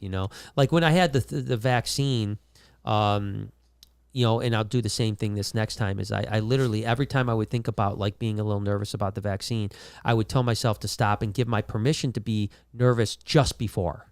And I said, you can't be nervous until just before. I love that. And, that's smart. And then it tells your brain like, okay, I can be nervous when not now. Yeah. Not now. Not and then now. It's like then you get it, and then it's like, okay, well now it's done. Now I can start working. And now that I've had the first one, don't get me wrong, I know the second one may be a little bit worse for side effects, but I know what to expect. I know I'm not going to die. Well, that's the thing. There's no anaphylactic. Yeah, I know I'm not going anaphylactic in it. I know I'm going to be okay. Worst case, I'll feel a little poopy for a couple days, and then when I'm done, I'm going to feel like Superman. $1 billion bucks. Yeah. And, so what's great is that you actually just pretty much answered this whole next super chat, which was from No Name Fame. She says she recently lost her job and lost her long-term partner, got out of the hospital pink slip, which is a forced stay, and how do I settle my anxiety without medication? And you just gave her all the tools. So and so there's a lot of self-help even on YouTube. If you go to YouTube and you start, I like Headspace. I really like that company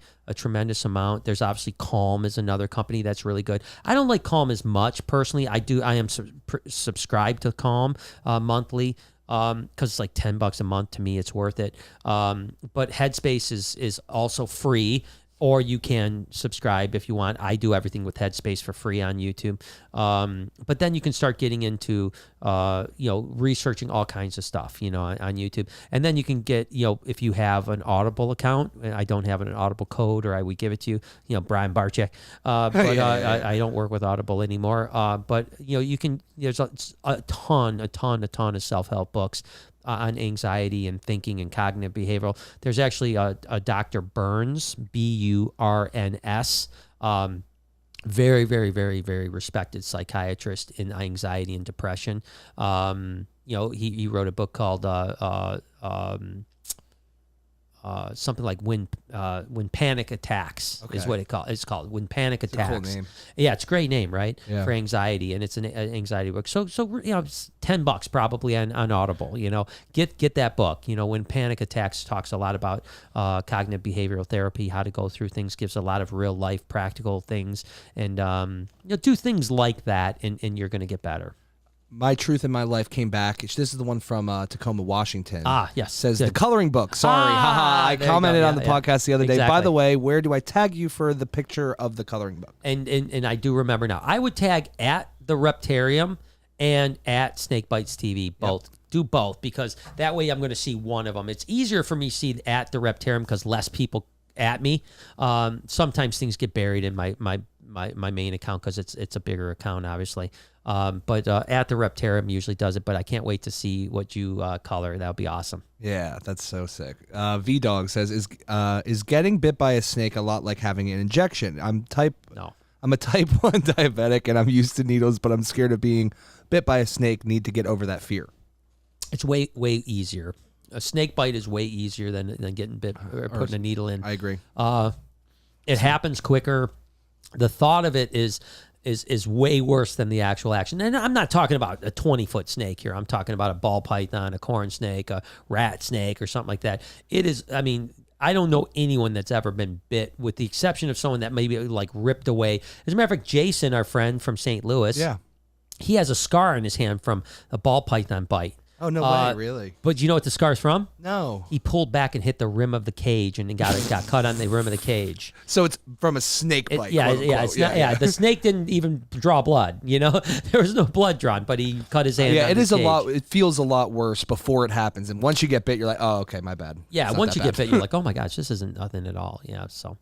Sherry says, great live stream and vlog this morning. Thank you for the entertainment every day. You have helped my anxiety by watching your ups and downs. You have fought so hard and come so far. Congratulations. Well, thank you, Sherry, and I appreciate you again, another person. I look forward to seeing your comment every morning on the vlog, and that's what I really want to do. You know, I mean, I have all these multiple layers of things that I care about in life. You know, I mean, obviously I care about people loving reptiles and loving really all animals and wildlife and the environment. But also I'm very passionate about inspiring people to live their dream, to follow what they love.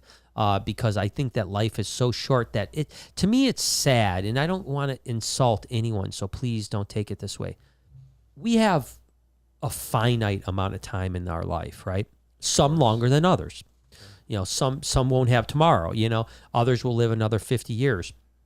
But when you look at the totality of the world, it's literally a fraction of a second that we're here. Yeah. And for me to think that people will spend 30 years of their life doing something they don't like is just, it's unbelievable to me. I don't understand. I can't understand why you would even do it. Like my brain can't grasp it. You're not the only one. And so I want to inspire people to not live that life. Yeah.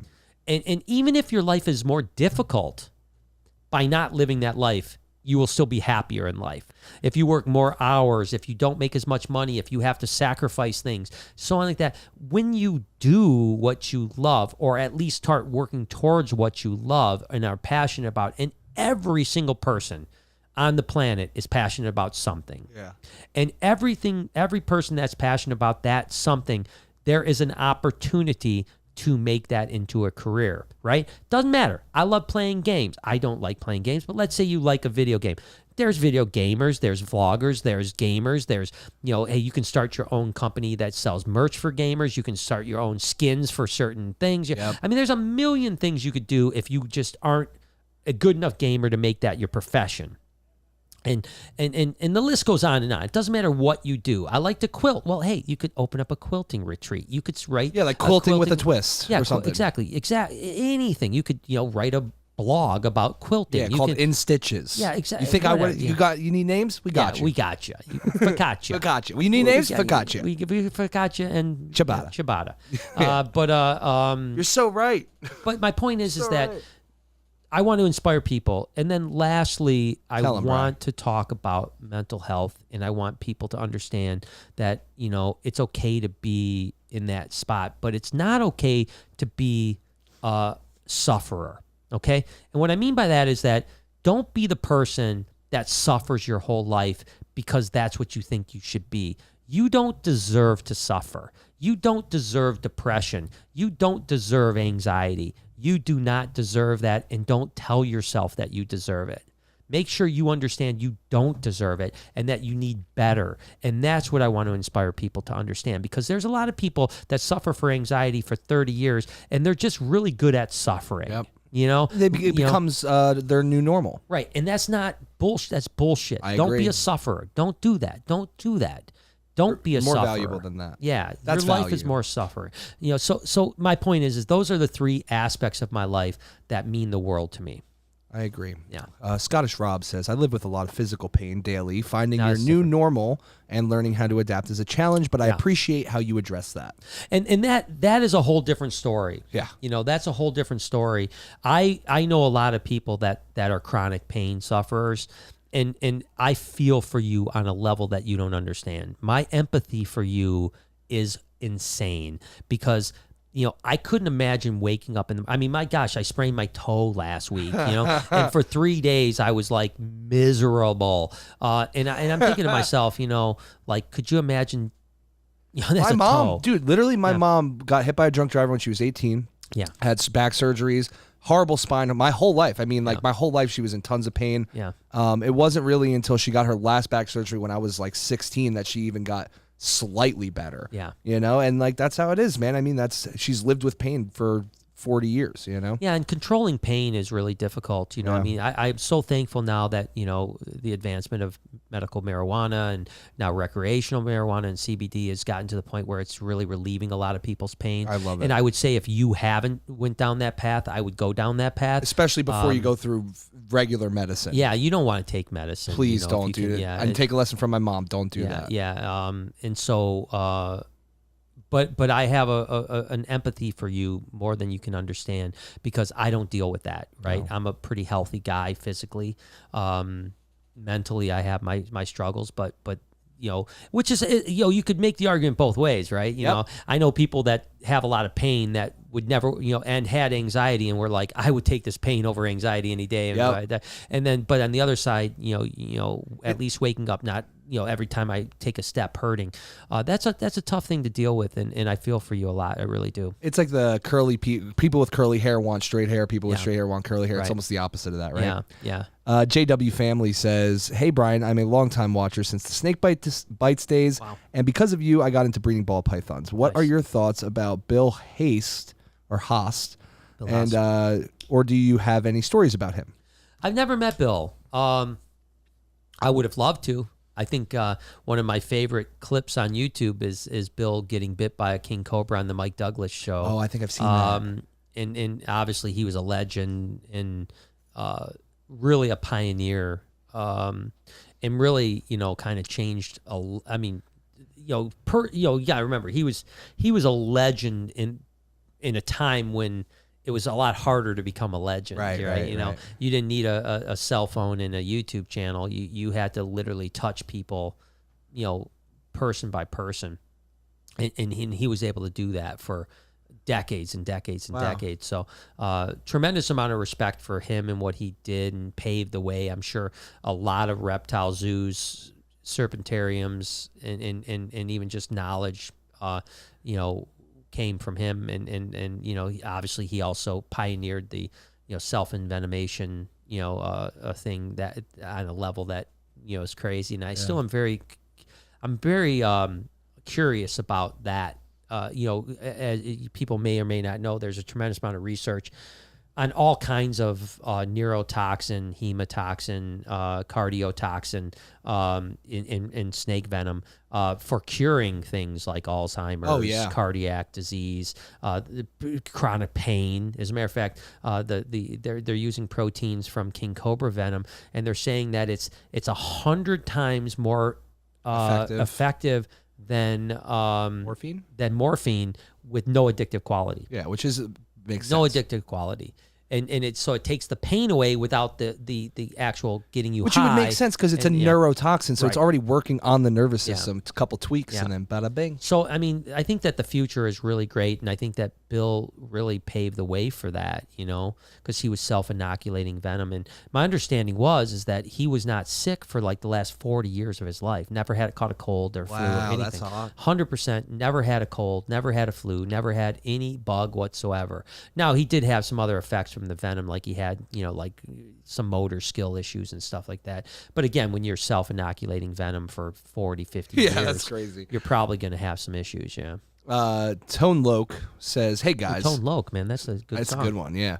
He says, so I'm really interested in acquiring a nosy bee or two. Can you give me some hints and tips starting from scratch? Thanks. Love you guys. Well, obviously you can get, Camouflage Creations is a great one. Did I tell you, Jay, that I had a tour last weekend and the girl came in with a Camouflage Creation shirt? No, I didn't. It was like a little 12, 13-year-old girl.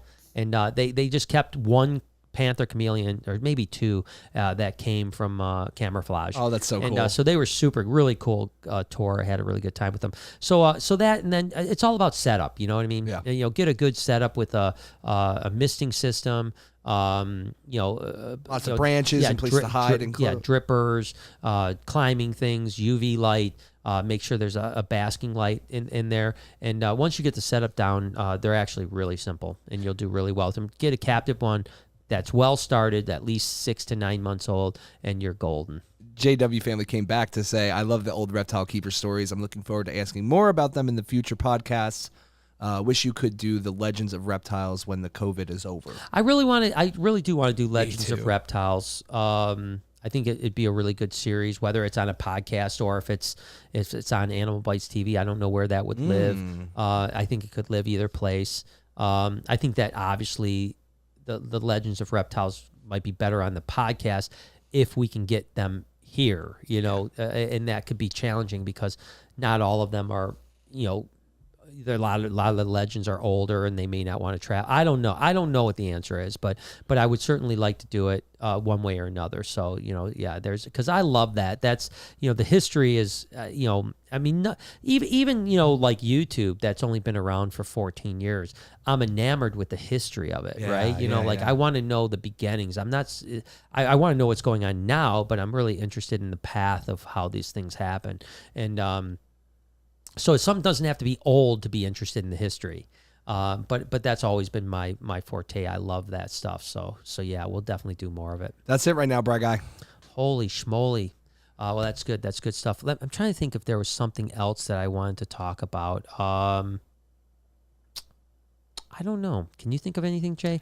It seemed like there was one. It was funny. While that super chat was going on, I was something popped in my head that I was like, after when I'm done with these super chats, I wanted to tell somebody something, talk about something. But now I can't think of anything off the top of my head. But I don't know if I show you a super chat if it would. No, it probably wouldn't matter. I mean, it had nothing to do with the super chat. Just a story popped in my head. And, but yeah, things are going great, man. We're going to do good, and I hope everyone has a great Easter and enjoys their holiday off. Hopefully, we are closed here, which is great. We have a day off, which is very unusual, especially for a Sunday. So I'm going to go upstairs and go spend the next couple hours with our patrons at the Reptarium, and then get a day off, which is awesome. Hell yeah! We vlogged out, so we're not taking a day off of a vlog. There will still be a vlog, and there'll still be all the Instagram posts and all that stuff. But we are going to take the day off, which will be great. Of course, you always got to check on the animals whether you're day off or not. Right. But it's just a quick check, like, okay, get in, get out. Yep, good. All right, good. Good to go. Excellent. Good. So that'll be a lot of fun. So we're looking forward to it. Another one from Becky. Yeah, Becky again. Becky says, I will 100% be coming to visit the Reptarium. A little nervous. It will be my first time traveling alone, but it will be worth it.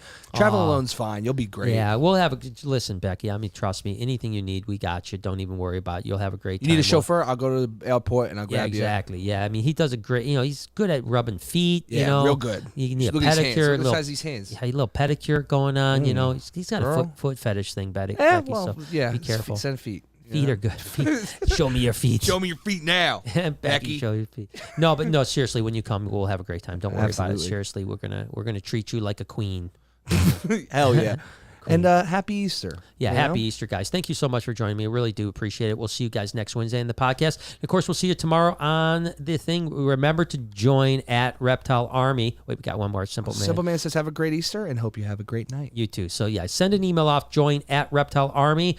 Join the Army. I guess we have social media now, too, like Instagram, Facebook, YouTube, all Reptile Army. I didn't even know we had those. Floodgates are about to open, y'all. But yeah, we have Reptile Army. It'll be fun stuff. So join it up. Join the infantry. All right, guys. Love you. I'll see you soon. All right. Bye. Take care.